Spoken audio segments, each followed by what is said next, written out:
అనుకున్నాడు నేను చేసిన పాపాన్ని దాపెట్టేయొచ్చు అనుకున్నాడు, దాచిపెట్టలేకపోయాడండి.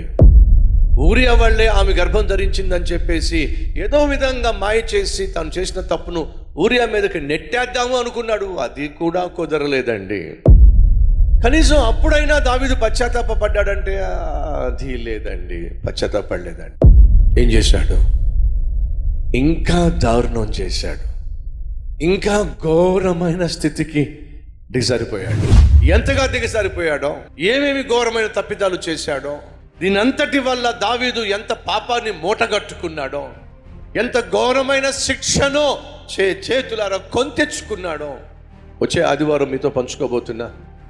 దయచేసి మానకండి. రాబోయే ఆదివారం 3వ ఆదివారం కాబట్టి ప్రభురాత్రి భోజనం ఉంది. దేవుని వాక్యానుసారంగా ప్రభు బలలో పాల్పంచుకుందాం. కాబట్టి సిద్ధపడి రండి. ఒంటరిగా రాకండి, కుటుంబంగా రండి. బంధుమిత్రాదులను కూడా ప్రభు సన్నిధికి ఆహ్వానించండి. ప్రతి ఆదివారం ఉదయం 6 గంటలకు, ఉదయం 9 గంటలకు, మధ్యాహ్నం 12 గంటలకు, సాయంత్రం 6 గంటలకు జరిగే ఆరాధనలకు తప్పక రండి, కుటుంబంగా రండి. స్థలం Calvary temple, Anantapuram. Venkatareddy function hall, Alamuru road, Rudrampeta, Anantapuram.